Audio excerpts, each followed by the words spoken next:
con esta invitación del Espíritu de seguir a Cristo en estos tiempos modernos y repasando este texto del padre Thomas Keating, Invitación a Amar, veremos que el punto central hacia el cual nosotros nos estamos dirigiendo es precisamente la oración contemplativa.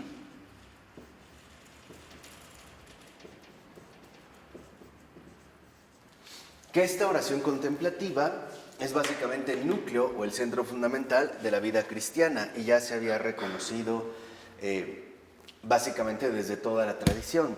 Ahora, lo que sí es importante darnos cuenta es que esta oración contemplativa va dirigida a la condición humana en el punto en el cual se encuentra en la actualidad. O sea, no se trata de que nosotros intentemos saltarnos nuestra realidad humana, sino que asumamos nuestra propia realidad en base a lo que hemos vivido. Entonces, en este sentido, podemos decir que una de las cuestiones fundamentales de la oración contemplativa es que nos dirijamos a la condición humana real.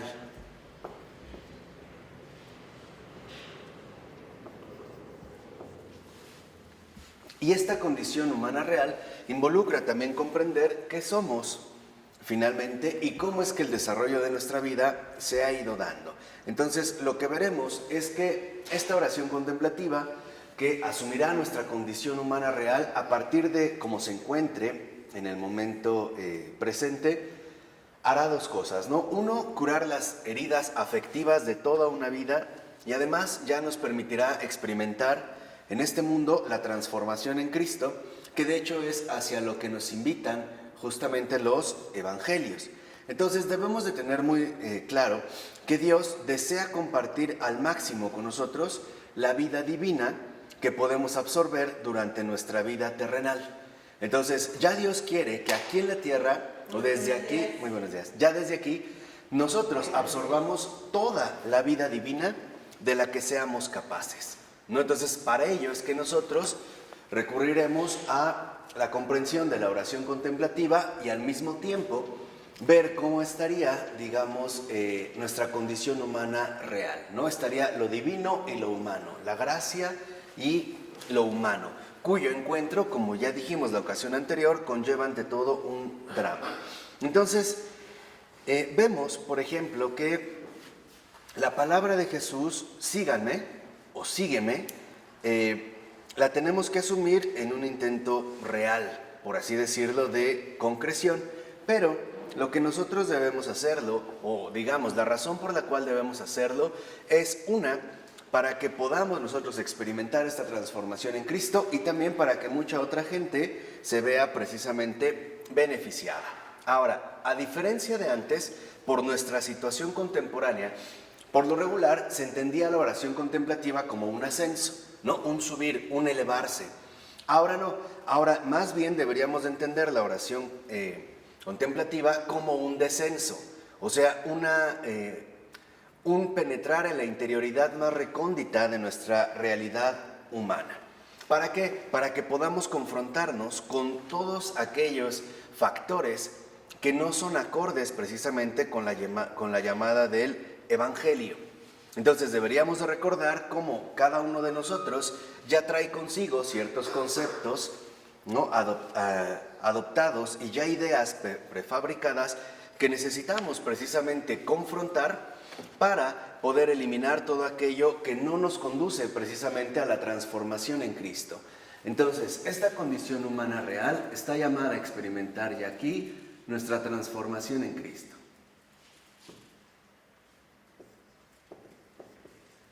Pero en este punto central, antes de llegar a esta transformación, nosotros tendremos que llevar a cabo una confrontación.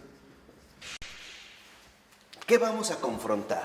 ¿Qué es, digamos, básicamente lo que cada uno de nosotros está llamado a confrontar? Los propios errores que ha ido acumulando interiormente a lo largo precisamente de su vida.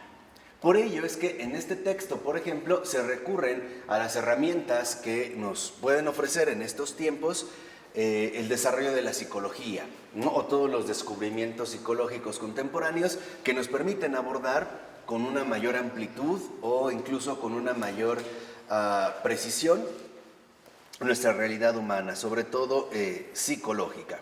Entonces, lo que tenemos que ver es que esta confrontación, a su vez, implicará que nosotros recurramos a la memoria, o bien tengamos finalmente que dirigir toda nuestra atención a la memoria. ¿Por qué?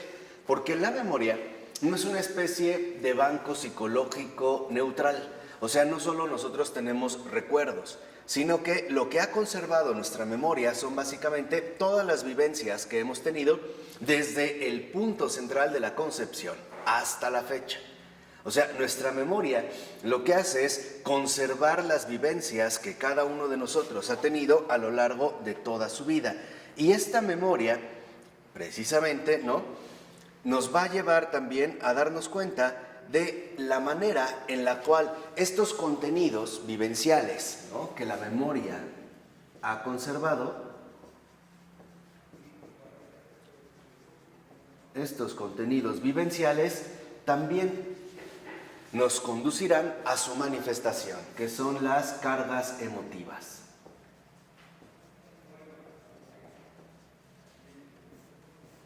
O sea, las emociones.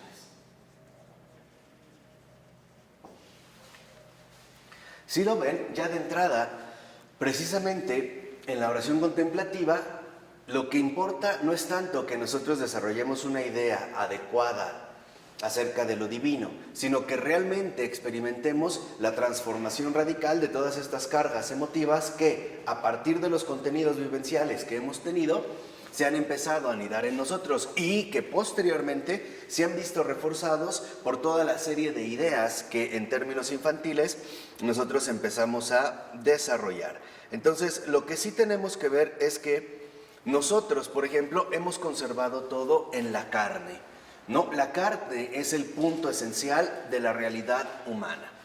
¿Por qué la carne no es precisamente el cuerpo a secas? El cuerpo no es más que una referencia que nos permite, adquirir conciencia de nosotros mismos, como algo diferente a los demás y a lo demás. Por ejemplo, mi cuerpo como algo que me permite diferenciarme de todo, no confundirme con la mesa, etc. Es solo como una referencia espacial. Pero en realidad nosotros somos más que cuerpo, somos carne. ¿Por qué la carne es nuestra esencia fundamental? No es el pensar, no está dado en el pensamiento, sino en la carne. ¿Por qué la carne es, digamos, lo que ha conservado vivamente todos los eventos que nuestra existencia ha traído consigo? Dicho de otra manera, antes de pensar, nosotros ya estábamos vivos y por lo tanto ya teníamos experiencias vividas en carne propia. Esto es lo que se fue registrando precisamente en la memoria, ¿no? Estos contenidos vivenciales son eventos vividos en carne propia.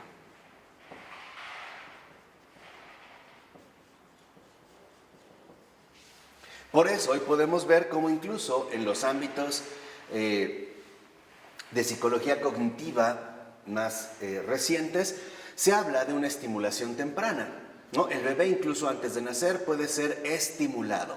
No es que uno le propague ideas o le transmita ideas. Lo que en realidad le transmitimos es que el bebé, en este caso el que aún no nace o todavía no sale del vientre materno, ya sea capaz de recibir determinados eventos que se van a ir quedando fijamente establecidos en su propia realidad humana. O sea, estos eventos vividos en carne propia, que van a ser los contenidos vivenciales que posteriormente su memoria tendrá como elementos básicos de desarrollo, ¿no? Entonces, aquí lo que sí me parece muy importante es que veamos cómo no se trata de que tengamos un cambio meramente psicológico, si por ello entendemos una alteración de nuestras ideas, no, sino que tengamos un verdadero cambio metafísico, porque eso es lo que Jesús va a cambiar, ¿no? O sea, lo que realmente Jesús va a cambiar es lo más íntimo de nosotros, y eso no son las ideas, es los eventos,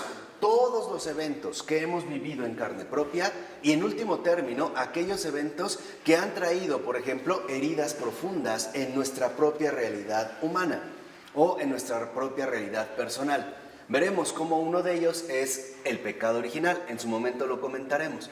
Pero en general, todo y cada uno de los aspectos que nosotros incluso sin darnos cuenta,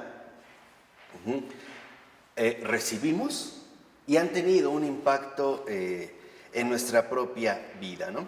¿Qué es un cambio psicológico y un cambio metafísico? Okay. Un cambio psicológico es, por ejemplo, nada más como reordenar el nivel mental del hombre. Por ejemplo, tratar de encauzar las ideas hacia una línea positiva. Esto sería, digamos, un cambio enteramente psicológico. Vamos a suponer que un niño ha sufrido maltrato muy fuerte a temprana edad.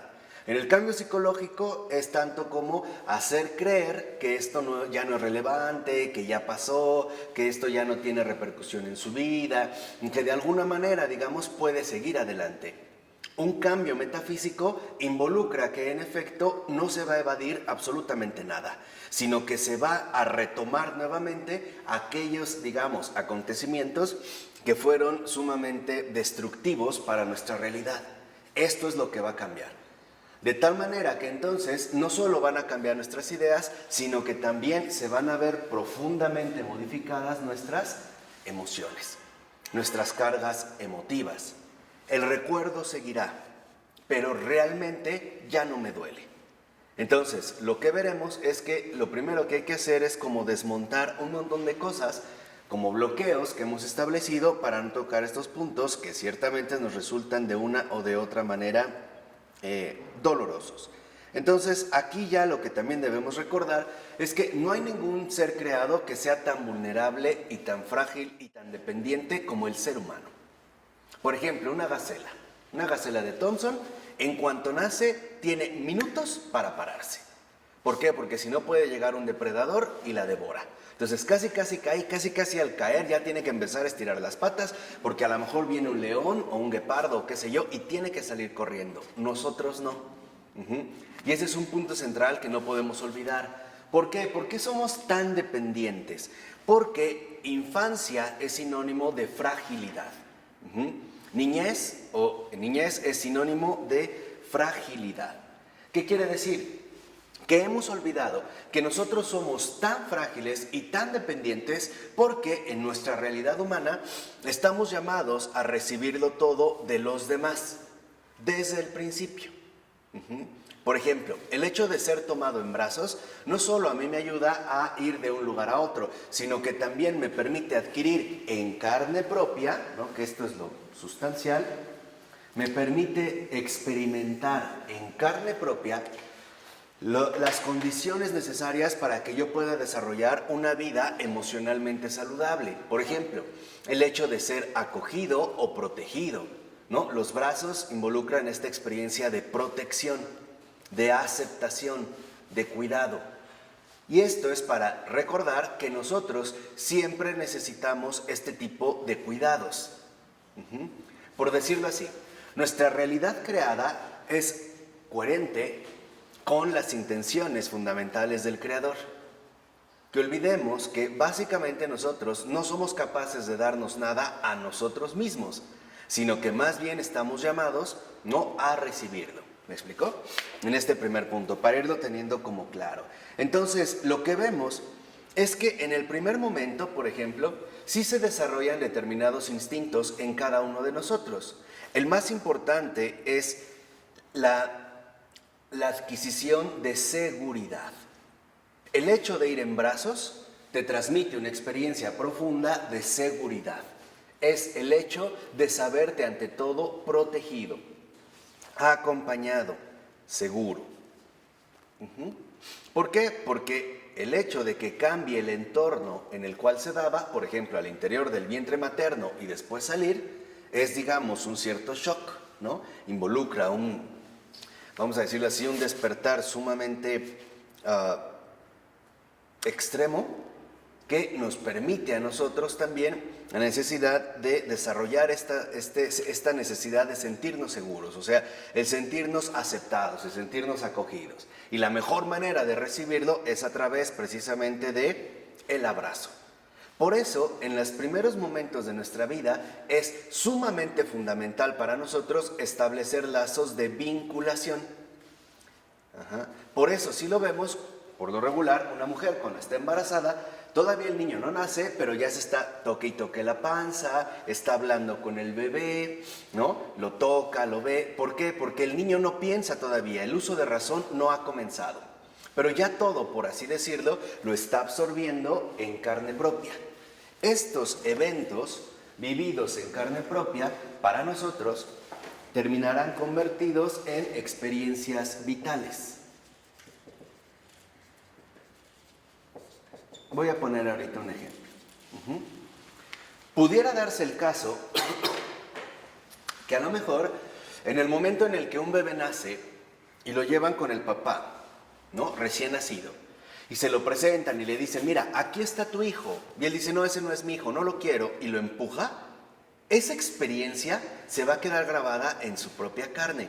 No se va a acordar intelectualmente porque no es, digamos, a nivel intelectual donde sucedió este acontecimiento.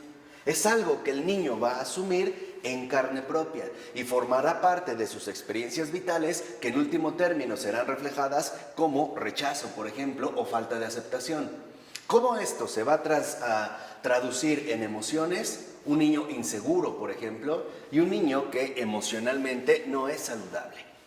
Y estamos hablando de los primeros momentos, o sea, de la necesidad que tenemos de establecer esta vinculación. Porque en los primeros momentos de nuestra vida, incluso podemos decir, en los primeros años de nuestra vida, 1, 2, 3 años quizá, lo más fundamental para nosotros es recibir afecto. Por eso es que somos tan vulnerables, ¿sí se entiende? O sea, porque es la manera en la que podemos satisfacer esta necesidad primordial, recibir afecto. Por eso todo el tiempo nos están tocando. Acuérdense que nosotros somos seres de contacto, o sea, necesitamos entrar en contacto unos con otros. Esto es parte de nuestra realidad fundamental. Entonces, estas experiencias vitales se van a ver reflejadas en que necesitamos, digamos, de manera primordial, recibir afecto.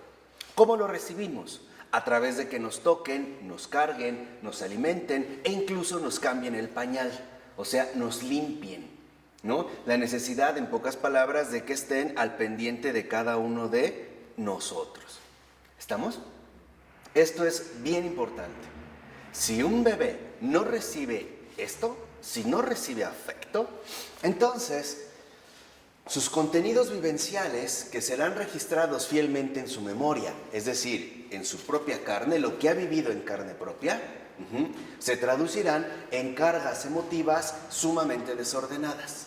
Y entonces empezarán los verdaderos conflictos emocionales.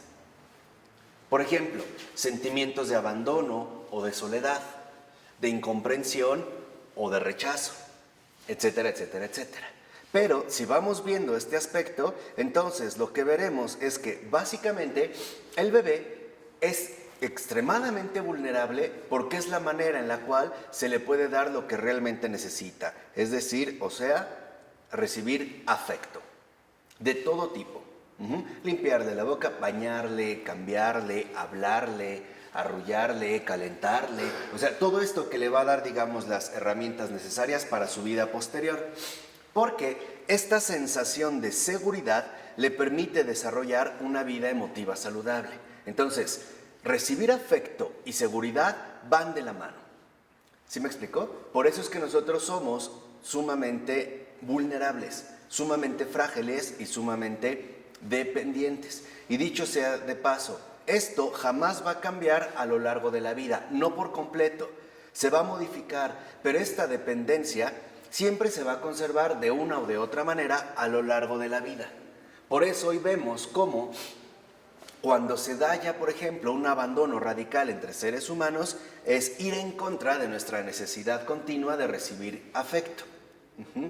Por eso es que nosotros también en este sentido, como criaturas, y siendo coherentes con nuestra realidad ontológica, es decir, siendo coherentes con lo que somos, siempre necesitamos que alguien nos atienda. Por eso nuestro Creador siempre se preocupa por nosotros. ¿Sí me explicó? Esto es bien importante, o sea, siempre estamos llamados a recibir algo. ¿Por qué? Porque hemos sido creados y nuestro propio Creador es justamente lo que Él se va a encargar de satisfacer. pero no completamente. ¿Por qué no completamente? Porque nosotros estamos llamados también a intervenir, algo así como representantes vivos de este amor divino. Hay un trabajo de colaboración, hay un trabajo en este sentido de cooperación. Ahora, a partir de aquí dijimos, lo primero es recibir afecto, pero después también empezaremos a ver cómo empezamos a desarrollar, por ejemplo, tendencias o deseos básicos de placer, ya digamos un afecto más específico y ante todo estima, además de poder y control. Vamos a suponer, el niño empieza a querer agarrarlo todo, ¿no? Quiere agarrar esto. Y si el papá no se lo da o se lo quita, el niño llora. Ahora, llora no tanto porque no se haya hecho su voluntad o no se haya hecho lo que haya querido. En realidad el niño en este sentido llora por una razón más profunda, porque ya empieza a hacer asociaciones precipitadas con respecto a cómo ser feliz. Y este es el punto central. Lo voy a tratar de resumir lo más que pueda. Por ejemplo, el niño, cuando estira la mano y quiere ya esto, el niño empieza a considerar, o el bebé, el infante, que si tiene esto, entonces está satisfecho. Fíjense, de recibir afecto pasamos a la autosatisfacción.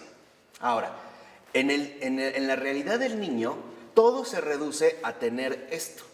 Si tiene esto, estará satisfecho, o sea, será feliz. ¿Estamos?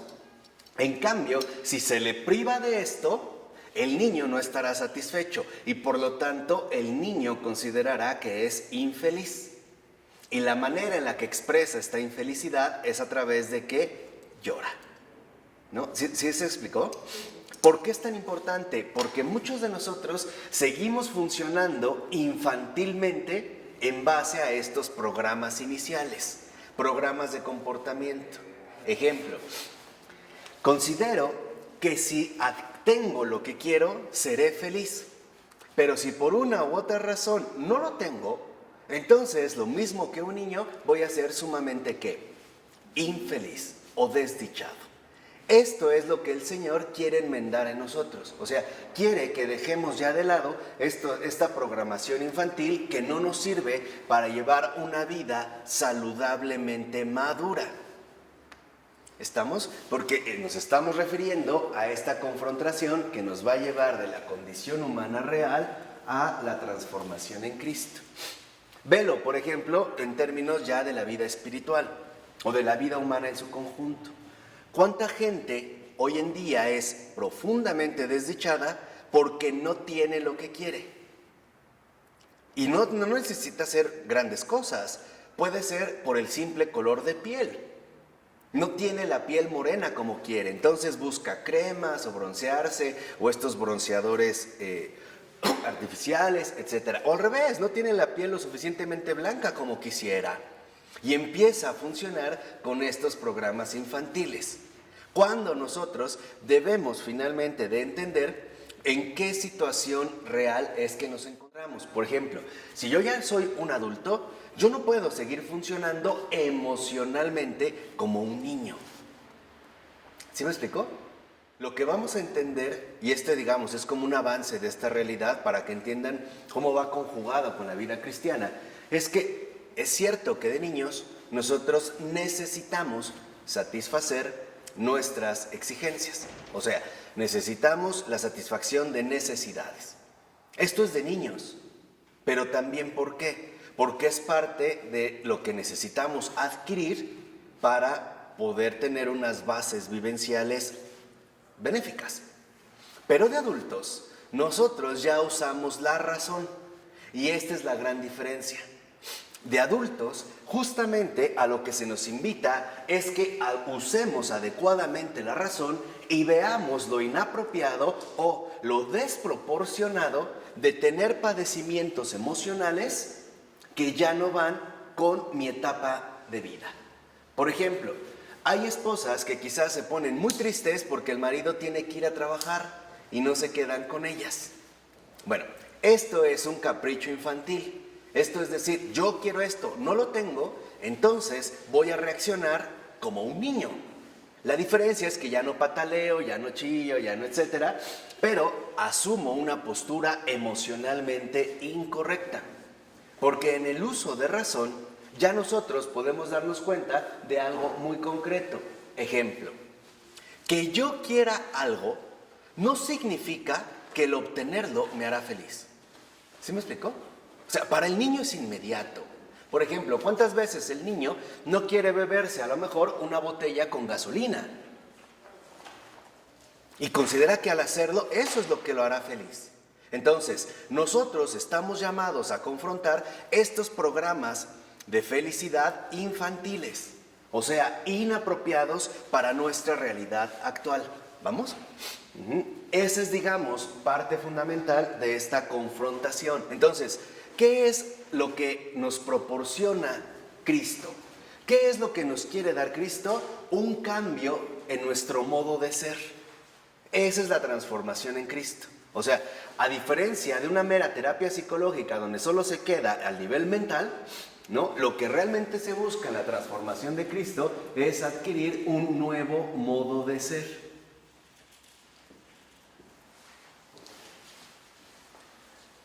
Recordar, porque alguno me puede decir, recordar que somos adultos. Entonces, estamos llamados a vivir como adultos.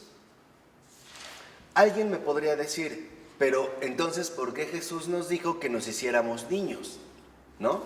Si no os hacéis como este niño. Respuesta. No confundan el niño con lo infantil. Son dos cosas distintas.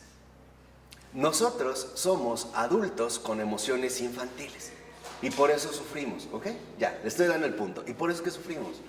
Estamos llamados a crecer interiormente a través de romper con todas aquellas programaciones o experiencias vitales que no nos permiten vivir lo que Dios quiere que vivamos, que es la absorción de la mayor cantidad posible de vida divina ya aquí en la tierra. Entonces, lo que nosotros tenemos que aprender es a modificar, a renunciar a estos hábitos infantiles de vivir que a estas alturas nos terminan haciendo muy desdichados o bien terriblemente frustrados. ¿Estamos? Este es el recorrido, digamos, que se va a ir haciendo precisamente a través de esta invitación a amar. ¿Por qué? Porque entonces nosotros a veces suponemos que como niños no tenemos una necesidad. Por ejemplo, el comer, que después se vuelve una exigencia. No sé si han visto en el niño. Primero le dan de comer, después ya exige. Después ya es indispensable. O sea, ya se volvió una necesidad absoluta. Hay adultos que siguen funcionando con el mismo esquema. Un ejemplo, empezó un jovencito creyendo que era necesario que trajera teléfono celular. Era necesario, por las razones que quieran.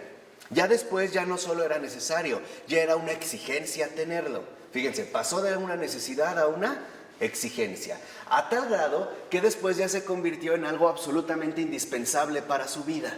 No puede vivir sin celular. Es más, cuando lo pierde, se le acabó el mundo. Hay adultos que así les ocurre. O sea, traemos algo que empezó por una necesidad, se convirtió en una exigencia y terminó transformándose en algo absolutamente indispensable. ¿Y qué ocurrió? Que nos volvimos extremadamente dependientes de cosas y solo cosas. ¿Sí? ¿Vamos entendiendo un poco cómo funcionamos? Entonces, hay que entender que de niños teníamos necesidades, sí, pero estas necesidades no tienen por qué convertirse en exigencias y mucho menos volverse en necesidades indispensables, de tal manera que entonces mi realidad interior se vea amenazada por el tener o no tener, por el carecer o no carecer de ciertas cosas en particular, ni siquiera las mismas personas. Entonces, ¿a qué nos va a invitar este nuevo modo de ser? Pues a la libertad, que hoy en día está sumamente descuidada. Este sería, digamos, el meollo central de la cuestión. ¿En qué consiste, podríamos decir, el absorber la mayor cantidad de vida divina posible ya aquí en la tierra? En vivir cada vez más con un mayor índice de libertad y por lo tanto de pasar del error a la verdad. Como el Señor nos dijo, la verdad os hará libres. Entonces, en este recorrido, en la oración contemplativa, libertad y verdad van de la mano. Yo no puedo ser libre si estoy atorado en errores que me perjudican. Por ejemplo, en mis comportamientos infantiles de vida. Infantiles. ¿Por qué? Porque en el niño las necesidades que después se transforman en exigencias y por último en cosas absolutamente indispensables terminarán fijadas como caprichos. Para el niño, ya que ha pasado de la necesidad a la exigencia, las cosas en realidad ya son caprichos. No se pone a evaluar si eso realmente tiene que ver con su felicidad o no. Simple y sencillamente, o bien de manera ciega, lo quiere. Hoy es el mismo esquema que podemos ver en mucha gente cuando considera, por ejemplo, que si tiene un iPad Air, ya va a ser feliz. Entonces está jode y jode al papá que le compre su iPad, finalmente se lo da, el niño se entusiasma unos días y después dice, bueno, ¿y qué más? No era realmente lo que yo quería. Entonces, lo que nosotros estamos, digamos, llamados es a confrontar este desvío o esta falta de maduración que cada uno de nosotros precisamente ha ido desarrollando a lo largo de toda su vida. ¿Estamos? A ello hay que agregarle otro factor. Más o menos a la edad de entre 4 y 8 años, más o menos, nos volvimos excesivamente dependientes de lo que los demás decían, pensaban y hacían. Por así decirlo, me lo tragué. Vamos a poner que yo soy un niño de 6 años y de repente quiero una galleta. Quiero comer una galleta. Pero mi mamá Cristina me dijo, mira, si agarras una galleta del frasco, Dios que lo ve todo te va a castigar. Yo no lo cuestioné, porque se me dijo. Yo ahí tengo claro a esa edad que los adultos tienen toda la razón. Yo no lo cuestiono. Ahora, este simple comentario, ¿de qué manera va a impactar en mi realidad personal? O sea, aquí sí, ¿qué idea me voy a forjar de este Dios que me han presentado?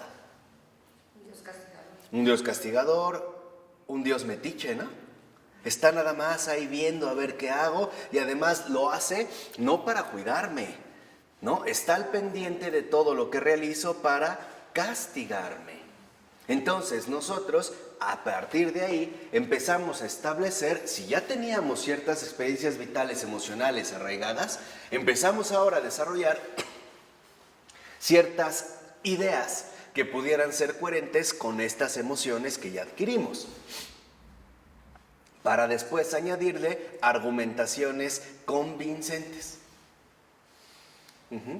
O sea, la idea es que nosotros trataremos en ese sentido de encajar todo lo que se nos ha transmitido con nuestras propias condiciones de entendimiento.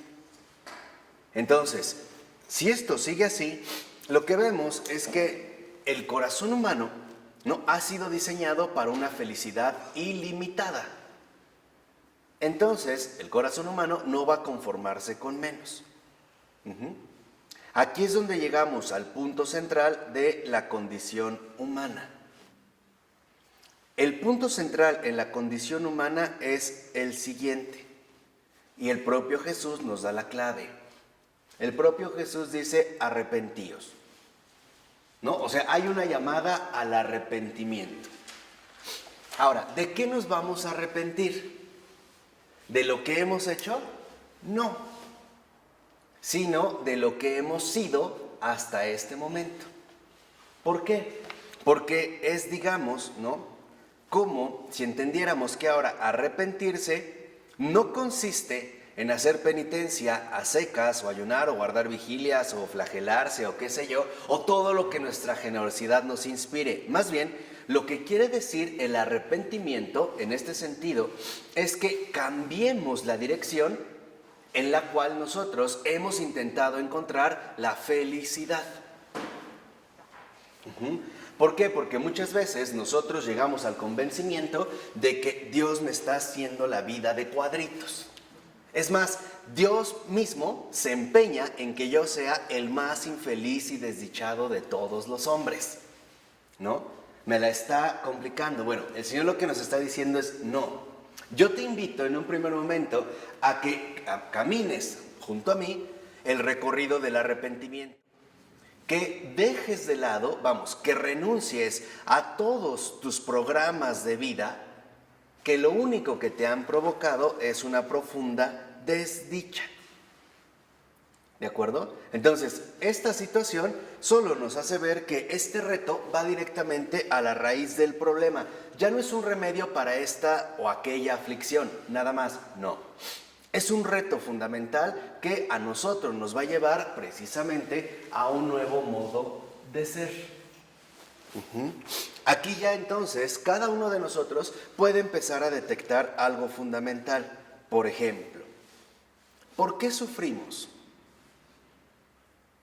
Podríamos decir en un punto, ¿por qué realmente sufrimos? Bueno, sufrimos porque no estamos plenamente instalados en la verdad. Hay errores que se han filtrado en nosotros y que es últimamente, en último término mejor, lo que nos va a perjudicar. De eso nos quiere liberar Jesús. ¿Me explicó? O sea, el primer, paso fundamental del Evangelio es que Jesús ha venido a liberarnos de nosotros mismos. Porque hemos quedado en un estado tal que no es fácil salir del error si no es por una intervención divina. Porque en esos errores está siempre el dolor. Claro. Entonces, lo que el Señor precisamente quiere es que dejemos ese dolor. Este dolor va a generar ciertas actitudes para que yo pueda hacer frente a estas situaciones tan dolorosas. ¿Puedes explicar eso? Sí, o sea, a partir de estas experiencias vitales que cada uno ha tenido en carne propia, se desarrollaron cargas emotivas, programas emocionales. Estos programas emocionales es la manera en la cual nosotros, sin pensar, sin uso de razón, reaccionamos ante las adversidades de la vida. Por ejemplo, el niño, me quitaron esto, entonces lloro. ¿Qué quiere decir? Que me frustro, me enojo, me molesto. ¿Ok? Conforme vamos creciendo y esto no se arregla, entonces mis actitudes van a seguir siendo exactamente las mismas. Un ejemplo. Quería comprarme algo. No lo pude comprar porque no me alcanzó, porque no tenía. Entonces, ¿qué va a pasar? Sufrir. Exactamente. Eso es lo que aprendimos de niños. Pero lo aprendimos porque era la única manera en la que nosotros podíamos afrontar esta situación de vida, en ese momento. Lo que el Señor quiere es que nosotros quedemos liberados de todas estas actitudes infantiles que son inapropiadas para experimentar realmente su amor y sobre todo también su ternura. La libertad de la verdad. Claro, para ello es que el Señor, ¿cómo nos va a confrontar? ¿A la luz de qué? De la verdad.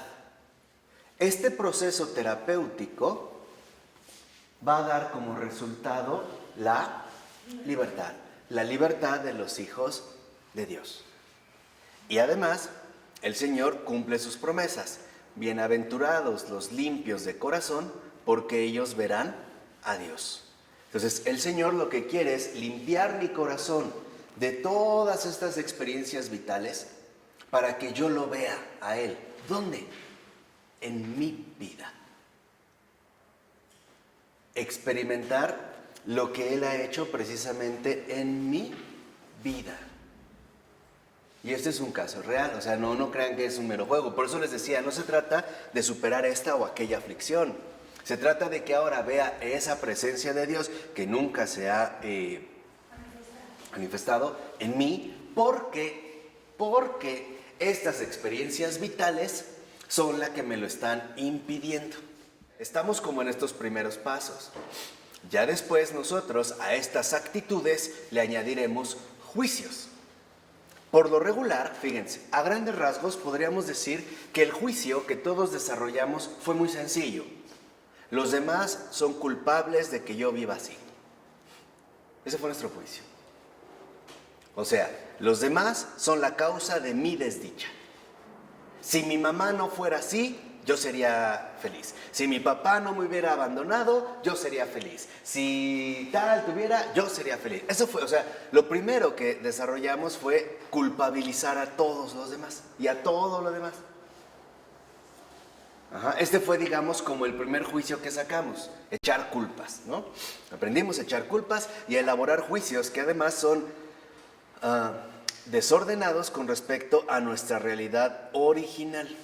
Entonces, cuando nosotros decidimos ahora, ¿no?, optar por los valores del Evangelio, significa que hemos optado por renunciar a la mentira en nuestras propias vidas.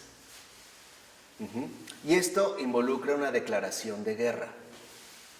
Una declaración. De guerra. ¿Por qué?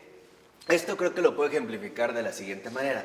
Supongan, voy a hacer un ejemplo muy claro, creo que ya lo comenté, pero supongan que ustedes tienen una casa. Entonces de repente le encargan a alguien que se las cuide. Le dicen, oye, cuídamelas 6 meses, ¿no? Porque tengo que arreglar. Sí, pero ustedes no pudieron regresar a los 6 meses, regresaron a los 40 años. Y le dicen, dame mi casa, los van a mandar al carajo. Porque ustedes la desatendieron, ¿o no? Literalmente la abandonaron. Y ahora quieres llegar, ¿no?, como decíamos en México, muy chiles, a sacar a esta persona, te va a mandar al carajo, te va a decir, no, esta casa es ¿qué? Mía. Bueno, esto es lo mismo que hace el error. ¿Sí? El error que nosotros hemos ido absorbiendo o el que hemos ido propiciando nos dice, vete al carajo. No, yo te he dominado toda tu vida y ahora quieres a venir a echarme con una patada en el culo. No, vete al carajo. Es en serio, nos va a hacer una guerra, ¿eh? Pero tenemos una garantía. En la oración contemplativa, cuando uno decide o se decide por la verdad, Dios está de nuestra parte ya. Por eso nos dijo, no tengan ¿qué? Miedo, no tengan miedo. Yo estoy con ustedes todos los días, hasta el fin del ¿qué? Del mundo. Ahora, aplícalo aquí. No tengan miedo, yo estoy con ustedes todos los días, o sea, día con día, hasta el fin del mundo. ¿Qué mundo? El mundo del error en el cual crecieron. O sea, hasta que ganes, hasta que esta batalla termine, yo estaré contigo todos los ¿qué? Días. Todos los días. ¿Sí me explica? O sea, aquí ahora lo vemos en clave antropológica. No hay que entender, digamos, toda esta dimensión que Jesús adquiere, porque en último término, este error que nosotros fuimos adoptando, que fuimos incubando, que fuimos dejando crecer, se transformó, y eso es, digamos, la oposición rotunda, se transformó versus en un falso yo. Este es el nudo, este es el enemigo, esto es lo que hay que derribar, esto es lo que hay que vencer. El falso yo. ¿Qué es el falso yo? Toda la programación equivocada de vida que fuimos adoptando desde el mismo momento de nacer. Ese es el falso yo. Programación emocional. Claro, pero este falso yo, ante todo, se manifiesta ya como una programación emocionalmente dada. O sea, el falso yo es ya una programación emocional.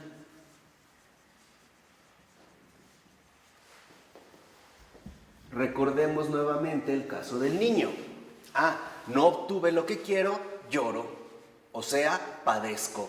O sea, sufro. O sea, pataleo. ¿Me explico? Ahí es la manera en la cual el falso yo nos ha ido dominando de tal forma que muchas veces llegamos a estar absolutamente convencidos de que soy así. Si no tengo lo que quiero o si me quitan lo que poseo, mi mundo se acabó, como el del niño. Por ejemplo, un niño puede ser que llegó el Día de Reyes y le atiborraron la casa de juguetes. Está feliz. Salió a la calle y vio que el vecinito traía un juguetito así X. Se obsesiona con el juguetito. Ya, los demás juguetes no los quiere. Quiere ese. O sea, ya otra vez, su falso yo lo lleva a volverse obsesivo. Pero obsesivo consigo mismo. ¿Me explicó? No. Lo que pasa es que esta oración contemplativa es lo que se conoce también como la terapia divina. Hemos olvidado la figura, por ejemplo, del Jesús médico. Aquí se trata de que no solo es me pongo a rezar y se me pasa, no, hay un trabajo que lo aprenderemos. Lo primero que quiero que entiendan es un poco el contexto y hacia qué es precisamente hacia lo que nos vamos a dirigir. La oración contemplativa hoy en día se le llama oración centrante. Y es una oración, no, es un método, literalmente, para liberarnos. ¿Qué es lo que vamos a aprender aquí? Entonces, este método, no crean que es así de que nos tenemos que ir casi al Nevado de Toluca un año solos, sin comer. No. Es de muy poco tiempo, pero lo único que quiero que entiendan es que vean bien cuál es el contexto en el cual nos estamos desarrollando y a qué nos vamos a enfrentar. Hay un método. Eso es lo que iremos aprendiendo. Primero, digamos, quiero darles como los elementos centrales, ¿no?, que aquí se van viviendo. ¿Por qué? Porque este falso yo, este programa emocional, también se van a reflejar a su vez en pensamientos, por ejemplo, sentimientos y reacciones. Pongamos un ejemplo. ¿Qué pasa si de repente te encuentras en la calle o ves a alguien por ahí que conoces y no te saluda? ¿Cómo reaccionas? De antemano te sentirías ofendido u ofendida, ¿no? Sentirías que ahí hay algo que en efecto falló, o que hiciste algo, o que, en pocas palabras, que algo no está bien, cuando en realidad probablemente ni te vio.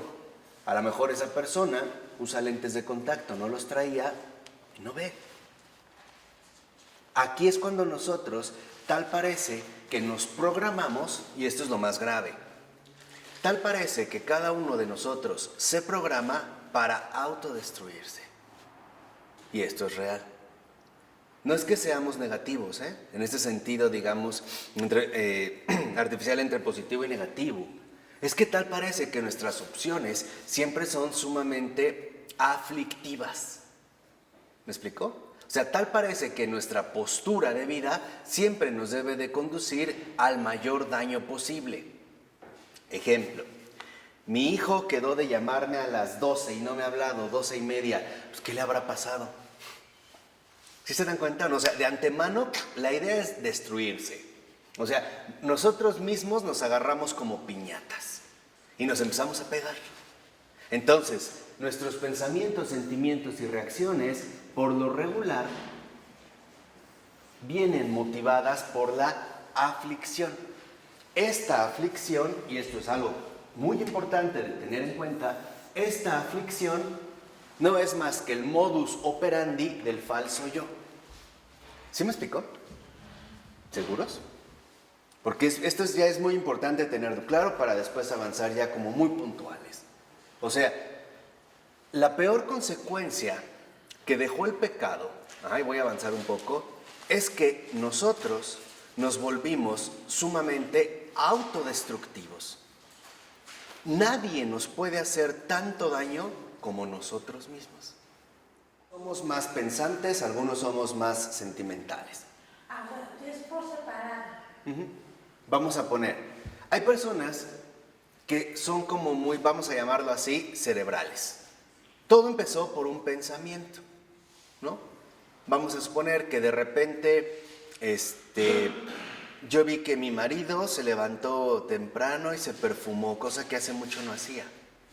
Entonces, en mi cerebro se despierta una idea. ¿Por qué se habrá perfumado? Ahí está el falso yo. O sea, en lugar de irnos por el camino correcto, con el falso yo nos vamos siempre por el camino ¿qué? Incorrecto. ¿Por qué se habrá perfumado si nunca lo hace? Bla, bla, bla. Pues, ¿a quién va a ver? Si no es a mí, ¿no? ¿Dónde va a estar? Empieza. Conforme crecen los pensamientos, estos pensamientos a su vez van a despertar determinados ¿qué? Sentimientos. De tal manera que después cuando se mete a bañar o a comer ya se siente muy mal. Y ahí vienen los juicios. Claro, porque ya estoy gorda, estoy vieja, porque no sirvo, porque no sé qué tanto, porque ya nada está en su lugar, porque ya no soy sexy, porque necesito una liposucción. ¿Me explicó? Eso es el falso yo. Ahora, seamos sinceros, en todos y cada uno de nosotros aquí funciona, ¿eh? De manera diferente, pero funciona. O sea, la idea es destruirnos. ¿Y las reacciones? Las reacciones pueden variar. Las reacciones van a ser las emociones que nos afligen. Por ejemplo, la aflicción se puede dar a través de ira, tristeza, lujuria, que veremos en su momento, o venganza. Véanlo, todo lo contrario a lo que nos va proponiendo el Evangelio. Avancemos un poquito, fíjense, para que vean qué es. Ira. Esto está en la página 44. ¿Qué es la ira? Ojo, porque la aflicción siempre busca ganar intensidad. Siempre, ¿eh? Siempre. La aflicción siempre busca ganar en intensidad. O sea, que la aflicción cada vez se vuelva mucho más que intensa, dolorosa, ¿no? Insoportable. ¿Cómo lo va a hacer? Imagínense que esta es una fogata, una hoguera. Tiene los maderos de los pensamientos, tiene los maderos de los sentimientos, según funcionemos. Ya sea por medio de ideas o bien por medio de sentimientos o emociones. Les decía, hay quienes son más cerebrales, hay quienes somos más estomacales, porque ahí van las emociones, ¿no? Entonces puede venir una emoción, un día me siento triste y claro, pues es que no me han hablado, nadie me hace caso, no se fijan si estoy triste o no estoy triste, no ven mis necesidades. Y entonces de la emoción paso al pensar. ¿Cuál va a ser mi reacción? Dolorosa. Dolorosa. O sea, va a ser autodestructiva. De eso es de lo que el Señor nos quiere rescatar ya aquí. ¿Neutralizar los pensamientos y sentimientos se puede lograr? No. ¿Por qué? Porque lo único que haces es callarlos. Pero es peor. Porque lo único que haces es irlos como reteniendo. Hasta que llega un momento en que la presión es tal que salen con furia. Dicho de otra manera, y ese es uno de los grandes descubrimientos de René Girard, ahorita me estoy acordando. Mientras más retrasemos la violencia, es peor. Mientras más se retrase la reacción violenta, es peor. Por eso las venganzas cada vez son mayores. Por ejemplo, está el ataque, el autoataque en Estados Unidos en las Torres Gemelas, ¿no? Y entonces, en ese momento, los islámicos dicen, esto no se va a quedar así. Pero no es algo que van a hacer a igual, ¿no? O más bien, cuando atacan Irak, viene esta reacción. Pero dicen, esto no es nada. Lo peor aún no ¿qué? No llega. Y empezamos a ver cómo la violencia va escalando en intensidad cada vez más y más y más. Entonces, lo que hacemos es que si tú los quieres neutralizar, lo único que haces es como contenerlos. Es como si un perro rabioso que quiere destrozar, le amarraras el hocico y le dieras más patadas. De tal manera que entonces esta ira se va a transformar en furia. Claro, ¿no? Entonces, o sea, esta ira se va a transformar en furia. ¿Por qué? Porque lo que vemos precisamente es que esta aflicción se va a manifestar en estas reacciones. Por ejemplo, la ira. ¿Cuándo surge la ira? Corresponde al sentimiento que nace cuando las cosas son difíciles de obtener o cuando vemos que un mal inevitable se avecina. O sea, nos enojamos, ¿no? Cuando percibimos las cosas de esta manera, o bien que algo nos va a perjudicar y no lo podemos evitar, o bien que hay una dificultad insuperable, lo primero que ocurre es que nos enojamos. ¿Por qué? Porque de antemano las cosas se presentan como no quiero. Eso es lo que me molesta. O sea, que hay algo que en efecto se está saliendo de control. Hay algo en lo cual definitivamente yo no voy a poder intervenir, ¿no? La segunda es, por ejemplo, la tristeza. ¿Qué es la tristeza? Que esta es muy común. La tristeza es de antemano aceptar una derrota.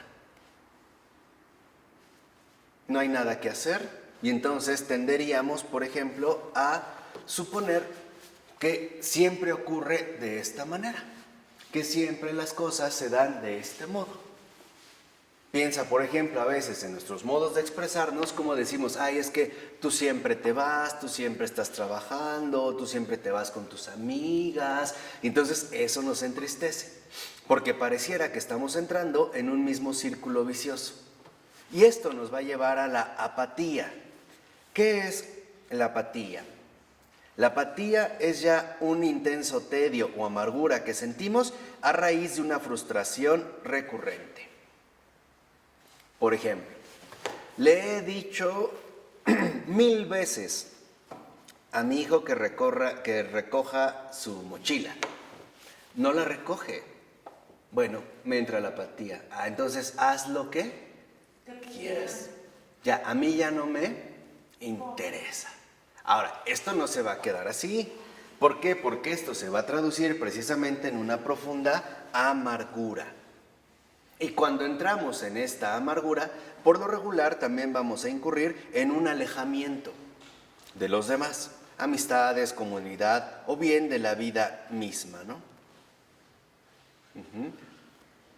Pero son estas reacciones o emociones no son parte de la aceptación del dolor. O sea, como que vas en un proceso cuando pierdes, te enojas, te pones triste, regateas y finalmente aceptas, ¿no? Claro, bueno, aceptas entre comillas, ¿no? Bueno, si haces un buen trabajo. Claro. Aquí el punto está en que lo que vemos es que se trata más bien como ya de un condicionamiento que traemos que no es adecuado. Es esto, ¿no? Ya traemos como un condicionamiento que no es adecuado, porque, por ejemplo, una de las cosas que a todos nos perturba, y eso es un rasgo del falso yo o de esta programación infantil, es el hecho de perder. Por eso para nosotros vemos la renuncia como algo terriblemente complicado, por no decir inaceptable o doloroso. ¿Por qué? Porque de niños nos convencimos de que todo lo que quiera lo debo de tener. Y si no lo tengo, ¿qué ocurre? Me enojo, lloro, hago berrinche. Por eso los padres se equivocan cuando dicen, ay, ya dáselo para que se calle. Entonces se lo dan. Esto es fomentar un monstruito. ¿Sí? Porque después dijimos, lo que era una necesidad se va a transformar en una exigencia. Después el niño ya no pide, exige. Y nosotros mismos contribuimos. No fueron ellos, fueron nosotros. ¿Qué pasa? Sí, o no nos enseñas a que también perder, ¿no? Claro. Y debemos de aprender algo. Por eso les decía que eso es el primer punto de la verdad para llegar a la libertad. Aquí la verdad es que, nos guste o no, estamos llamados a vivir en una especie de renuncia permanente. ¿Qué hay con el cambio de edad? La pérdida de un ser querido, ¿cómo entrar dentro de esto? También reconocer que no es propiedad tuya. No es tu juguete o tu muñeca que tienes a tu disposición. Simple y sencillamente, no te pertenece. Las personas no te pertenecen. Entonces, esto es lo que se confunde y entonces el falso yo se vuelve extremadamente posesivo. ¿Cuántas veces los papás le están diciendo, préstaselo? No, préstaselo, no, ay, déjalo. ya, mira, te doy otro. Ah, y el niño ve que recibió, va por ese también. Y es un estado conflictivo. ¿Por qué? Porque nosotros mismos alimentamos este monstruo, del cual después empezamos a padecer sus consecuencias. Dijimos, a grandes rasgos, precisamente la aflicción. Entonces, la verdad es que en este mundo en el que vivimos, las renuncias son continuas y son permanentes. Por ejemplo, para que yo pueda ser adolescente, tengo que renunciar a la infancia. Para que yo pueda ser un anciano con dignidad, tengo que renunciar a la juventud. Hombre, ustedes vean en la tele, vean en la calle, personas de 60, 70 años con minifaldas, tacones, arreglan la cara, el cabello distinto. Espera, eso es parte del ¿qué? Del falso yo. Ahora, ¿qué es, digamos, a lo que nos lleva el falso yo? A no encarar la realidad tal y como es. Por ejemplo, si yo quiero educar bien a mi hijo, tengo que renunciar a darle ciertas cosas porque no le van a beneficiar. Hoy en día decimos, no, al niño hay que darle ¿qué? Todo. Bueno, estás alimentando un monstruo, porque el día en el que ese niño, tenemos que entender a la luz de la verdad cómo son las cosas, y este es el primer paso de la confrontación, porque este es el primer paso para realmente alcanzar la libertad. De otra manera, seguiremos aferrados a un error y por lo tanto a la desdicha. O sea, estos programas emocionales, ya sea a través de pensamientos, sentimientos, reacciones, aflicción, no es más que la desdicha, y es justo de esa desdicha de la que el Señor nos quiere salvar ya aquí. Hacer entender que, por ejemplo, para que una flor dé lo mejor de sí, tiene que renunciar a quedarse todo el tiempo así, ¿no? Tiene que entrenar la flor que está llamada a dar lo mejor de sí. Y una vez que se abrió y se manifestó, ahora sí, ¿qué viene? El declive. ¿Por qué? Porque nos guste o no, en el mundo en el cual vivimos, estamos aquí sí, sometidos a un orden temporal que también conduce a la muerte. Hoy nuestra cultura quiere engañarnos para que no estemos pensando continuamente en ello, o sea, en el fin de la vida, te guste o no. Pero esto, ¿a qué te va a llevar? ¿A una frustración continua o no?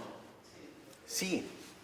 Hoy si lo ves, por lo regular la gente no sabe ya lo que es renunciar, no sabe lo que es sacrificio, solo sabe lo que es adquirir, poseer, sea de la manera que sea. Entonces, lo que vemos es que en efecto, la apatía no es más que la forma de huir de la realidad de la vida. ¿Para qué? Para lamerse las heridas propias, reales o imaginarias. Es que claro, mi mamá no me compra eso porque no me quiere, porque no le importo, porque prefiere a mi hermano, porque no sé qué tanto. Y entonces nos volvemos bien chantajistas o no. Sí, y nosotros empezamos a formar parte de todo este circo. ¿Vamos? Entonces, es muy importante que nosotros precisamente, ¿no?, nos demos cuenta que para desarmar el falso yo, lo que necesitamos es comenzar un auténtico camino de vida espiritual, de auténtica vida interior, donde lo que, digamos, se va a poner en la mira es el falso yo. Esto es lo que nos va a proporcionar en un primer momento la oración contemplativa, ¿no? Nos va a dar los pasos para ingresar a una auténtica vida interior. Lo vemos, por ejemplo, en las tentaciones que Jesús tiene en el desierto. ¿Por qué? Porque ahí a lo que nos enseña Jesús es que para desarmar al falso yo necesitamos practicar las virtudes. Pero estas virtudes se van a practicar a raíz de experiencias espirituales sumamente concretas. Entonces dice el Padre Keating, haciendo esta lectura del Evangelio, ¿no?, lo que necesitamos comprender es saber cómo Jesús nos enseña a desarmar el falso yo. Por ejemplo, en la primera ocasión el demonio le dice, ¿no?, que convierta la piedra en pan. O sea, que la atención se vaya sobre él mismo. Tienes hambre, ¿se acuerdan de que Jesús estaba hambriento? Tienes hambre, entonces satisface tu propio ¿qué? Apetito. O sea, autocomplácete. Y Jesús le dice, ¿no? Yo pongo mi confianza en el Padre Celestial. Entonces, cuidado, porque el falso yo tiene 3 cabezas. Primera, la autocomplacencia. Esta es, digamos, como la parte más dura de la desdicha. Cuando las cosas no se dan como yo quiero. O no las obtuve cuando yo quise. Porque pienso que si tuviera eso sería feliz. Cuando en realidad es probable que si no lo tengo es porque no lo necesito para ser feliz. Y si lo tuviera, tal vez sería más infeliz de lo que pienso. ¿Sí me explicó? Entonces, lo primero es la autocomplacencia, ¿no? Y Jesús nos enseña a que ahí la virtud es no ponerse atención a sí mismo, sino dirigir toda nuestra atención hacia el Padre. Segunda, lo lleva, ¿no? La segunda, ¿quedó clara la primera? La primera cabeza, la autocomplacencia. Segunda, ¿no? Véanlo. El demonio, el diablo agarra a Jesús y lo lleva a lo más alto del templo, ¿no? En el pináculo, y le dice, aviéntate. Seguro de que los ángeles del Señor te protegerán. Y Jesús lo rechaza, ¿no? ¿Por qué lo rechaza? ¿Qué es lo que rechaza Jesús? En este sentido del falso yo. Lo que rechaza es la invitación a ser famoso. Segunda cabeza. La primera es la autocomplacencia. Segunda, el reconocimiento. La necesidad de reconocimiento. Siempre estamos buscando que nos reconozcan o no. Sí, desde niños. Y cuando no nos reconocen, ¿qué sucede? Nos frustramos, nos sentimos mal. Otra vez, nuevamente a la ¿qué? A la aflicción. Entonces, Jesús nos enseña a darnos cuenta que no tenemos por qué buscar esta falsa notoriedad. No tenemos por qué asumir que somos los únicos protagonistas de este mundo. O por ponerlo en términos más contemporáneos, tenemos ya que quitarnos ese delirio de artista y pensar que todos los reflectores están sobre nosotros, porque no es así. Esto puede destruir relaciones familiares enteras. ¿Cuántas veces la esposa nos siente que el marido no le da ningún tipo de reconocimiento? O al revés, el marido que no recibe reconocimiento de parte de su esposa. Los profesores. ¿Cuántas veces los profesores decimos, ay, ¿para qué voy a dar clase? No les interesa, no se aplica, no se comprometen, y empiezan a haber conflictos fuertes, ¿o no? Dice además, póstrate y adórame y te las daré todas. ¿Qué le responde Jesús? Vete al carajo, ¿no? ¿Por qué? ¿Qué es lo que está rechazando Jesús? Las falsas ilusiones. No caer en estas falsas ilusiones. Lo mismo nosotros, a veces incurrimos en falsas ilusiones que nos van a llevar finalmente a un estado de malestar mayor del que de por sí ya estamos. O sea, no podemos seguir el camino de la autocomplacencia, primera cabeza, tampoco del protagonismo o el reconocimiento, segunda cabeza, ni tampoco de las falsas ilusiones que nos pueden enganchar fácilmente. ¿Por qué? Porque lo que nosotros realmente necesitamos es ser objetivos.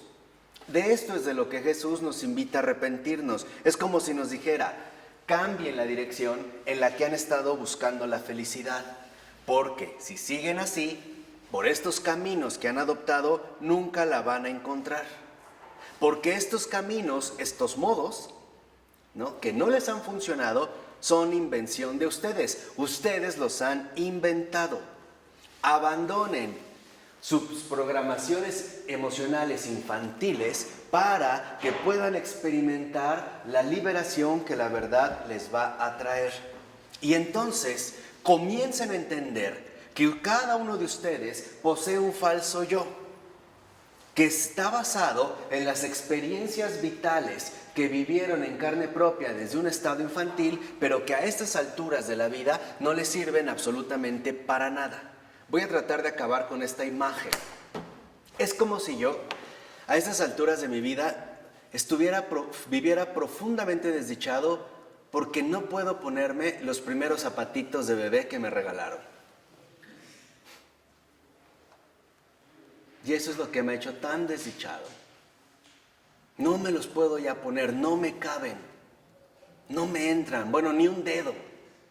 y están tan bonitos, fueron mis primeros zapatos. Entonces, no, ando descalzo, me lastimo los pies al caminar, pero además me voy a reclamar a mí mismo, me voy a destruir a mí mismo. Porque ahora es culpa mía, porque tengo el pie tan grande, soy pie grande, que ya no puede entrar este zapatito tejido que me regalaron, los primeros que usé cuando fui bebé. Entonces yo soy un monstruo, porque soy un ser deforme, que eché a perder la posibilidad de disfrutar de esos zapatos, bla, bla, bla. Así funciona el falso yo. Lo que el Señor quiere es que ahora nos relacionemos con Él como lo que somos, como adultos. Sin estas, digamos, desviaciones infantiles que lo único que han traído en nosotros es malestar, desdicha y aflicción. Por ejemplo, este falso yo. Y además con la verdad de lo que realmente soy, porque sí tengo la posibilidad de liberarme de ello. ¿Cómo? A través del acompañamiento de Jesús. Porque ¿qué es la oración? Seamos sinceros para terminar. ¿Qué es la oración? La oración no es más que la intervención de la gracia. Eso es oración. Pero para que la gracia pueda intervenir, debo de estar en condiciones de permitirlo. Si no, no puedo. Es tanto como decir que imagínense que hay un manantial de agua, pero no tenemos manguera para hacerla llegar. El agua está, pero no están los conductos o los ductos necesarios para que se pueda regar este campo.